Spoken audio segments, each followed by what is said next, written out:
അത്ഭുതപ്പെടുത്തിയ ഒരു കാര്യമാണ് ഈ ഷിരൂരിലേക്ക് ഇത്രയും കിലോമീറ്റർ താണ്ടി ഷിരൂരിലേക്ക് ഒരു മലയാളികളുടെ ഒരു വലിയ സംഘം അവിടേക്ക് എത്തി എന്നുള്ളതാണ്. ഈ അപകടം അറിഞ്ഞ് വാർത്ത പുറത്തു വന്ന് ഒരു മണിക്കൂറുകൾക്കകം തന്നെ ഇത്രയും അധികം മലയാളികൾ 150ഓളം മലയാളികൾ അവിടെ ഉണ്ട് എന്നാണ് ലോറി ഉടമ വനാഫ് കഴിഞ്ഞ ദിവസമൊക്കെ പറഞ്ഞത്. അപ്പം ഇത്രയും മലയാളികളുടെ ഒരു പ്രത്യേകത തന്നെ അതാണ്. എവിടെയെങ്കിലും ഒരു മലയാളിക്ക് അല്ലെങ്കിൽ എവിടെയെങ്കിലും ആർക്കെങ്കിലും ഒരു ബുദ്ധിമുട്ടുണ്ടെന്ന് അറിഞ്ഞാൽ അവരെ ചേർത്ത് പിടിക്കുന്ന പ്രളയകാലത്തൊക്കെ നമ്മൾ കണ്ടതാണ്. അത്രയും അകമഴിഞ്ഞു നിൽക്കുന്ന ഒരു സ്വഭാവമുള്ള മലയാളികൾ ഷിരൂരിലും അത് വ്യത്യസ്തമായില്ല എന്നുള്ളതാണ്. അവിടേക്ക് ഓടിയെത്തുന്ന സന്നദ്ധ പ്രവർത്തകർ ആരും വിളിക്കാതെ സ്വന്തം ചെലവിൽ അങ്ങോട്ടേക്ക് എത്തുന്ന കാഴ്ചയൊക്കെ നമ്മൾ കണ്ടു. നേരത്തെ ബൈജു റിപ്പോർട്ട് ചെയ്യുമ്പോൾ പറയുന്നുണ്ടായിരുന്നു, നമുക്കറിയാം അവിടെ ആകെ ഉണ്ടായിരുന്ന ആ ഒരു കടയാണ് മണ്ണിനടിയിൽ പോയത്. പിന്നെ ഒരു കട വേണമെങ്കിൽ 7-8 കിലോമീറ്ററുകൾ അവിടെ നിന്നും മാറി സഞ്ചരിക്കണം.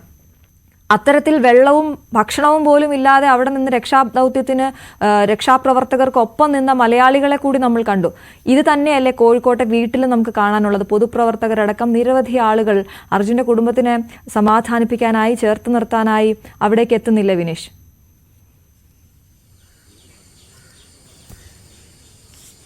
തീർച്ചയായും അതുതന്നെയാണ് ഞാൻ പറഞ്ഞത്. കാരണം ഇവിടുന്ന് മലയാളി സംഘടനകൾ, ഈ ജീവൻ രക്ഷാ സമിതികൾ ഒരുപാടുമുള്ള സ്ഥലമാണല്ലോ കേരളം. ഇവിടെ നിന്ന് ഞാൻ മനസ്സിലാക്കുന്നത് ഈ മുക്കത്ത് നിന്ന് മാത്രം കഴിഞ്ഞ 2 ദിവസം മുമ്പ് മിനിയാന്ന് 3 ഇത്തരത്തിലുള്ള കർമ്മസമിതികളാണ് ഇവിടെ നിന്ന് രക്ഷാപ്രവർത്തനത്തിന് പോയിട്ടുള്ളത്. മറ്റു പല ഭാഗങ്ങളിൽ നിന്ന് പോയിട്ടുണ്ട്. ഏകദേശം ഞാൻ മനസ്സിലാക്കുന്നത് ഒരു 150ഓളം ആളുകൾ ഇവിടെ നിന്ന്, ഈ കോഴിക്കോട് നിന്ന് മാത്രമുള്ളവർ, അവരുടെ ബന്ധുക്കളായും സുഹൃത്തുക്കളായും മറ്റുള്ള ജീവൻ രക്ഷാ പ്രവർത്തകരായും ഒക്കെ 150-ലധികം ആളുകൾ ഈ ഷിരൂരിലുണ്ട് എന്നാണ് മനസ്സിലാകുന്നത്. കാരണം അതുപോലെ തന്നെ ആളുകൾ ഇങ്ങോട്ട് വരുന്നത്, ഇപ്പോൾ ഇവരുടെ വീട്ടിലേക്ക് വരുന്നത്, അർജുൻ്റെ വീട്ടിലേക്കും രാഷ്ട്രീയ പ്രവർത്തകരെല്ലാവരും വരുന്നുണ്ട്.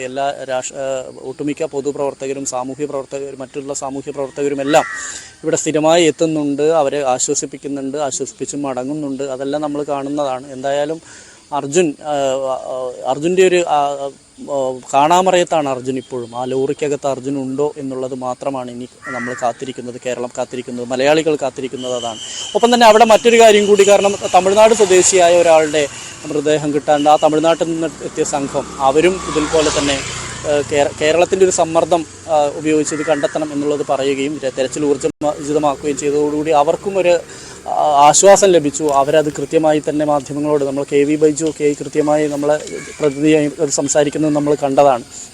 എന്തായാലും അർജുൻ്റെ മാത്രമല്ല ബാക്കിയുള്ളവരുടെ മൃതദേഹങ്ങൾ കൂടി അവിടെ നിന്ന് കണ്ടെത്തേണ്ടതുണ്ട്. അതിൻ്റെ ഒരു തെരച്ചിൽ ഉണ്ടാവേണ്ടതുണ്ട് എന്ന് തന്നെയാണ് നമ്മളെല്ലാവരും ആഗ്രഹിക്കുന്ന ഒരു കാര്യമാണ്. ഞാൻ നേരത്തെ സൂചിപ്പിച്ച പോലെ അർജുന് വേണ്ടി ഇവിടെ പള്ളികളിലും മറ്റും പ്രാർത്ഥനകളും അതുപോലെ ക്ഷേത്രങ്ങളിലും എല്ലാ സ്ഥലങ്ങളിലും അത്തരത്തിലുള്ള പ്രാർത്ഥനകളും മറ്റും എല്ലാം തന്നെ നടക്കുന്നത് നമ്മൾ കാണുന്നുണ്ട്. എല്ലാ ജനങ്ങളും അർജുൻ തിരിച്ചു വരണമെന്നാണ് ആഗ്രഹിക്കുന്നത്. പക്ഷേ അത് എത്രത്തോളം സാധ്യമാവുമെന്ന് നമുക്ക് വരും മണിക്കൂറുകളിൽ മാത്രമേ പറയാൻ കഴിയുകയുള്ളൂ. അശ്വതി, തീർച്ചയായിട്ടും വിനേഷ് കുമാറാണ് കോഴിക്കോട് നിന്നും വിവരങ്ങൾ നൽകിയത്. ആ കുടുംബത്തിനൊപ്പം ചേർന്ന് നിൽക്കുക. നമ്മൾ ഇനിയുള്ള വാർത്തകൾ അവരെ എത്രത്തോളം അവർക്കത് താങ്ങാനാകും എന്നുള്ളതൊക്കെ നമുക്ക് കാണേണ്ടതുണ്ട്. നമ്മൾ അവർക്കൊപ്പം നിൽക്കുന്നു. വരും മണിക്കൂറുകളിലും അവിടെ നിന്നുമുള്ള വിവരങ്ങളും പ്രേക്ഷകരിലേക്ക് എത്തിക്കും. എന്തായാലും ഷിരൂരിൽ അർജുനായുള്ള തെരച്ചിൽ ഇന്ന് നിർണായക ദിവസമാണ് എന്നുള്ളതാണ്.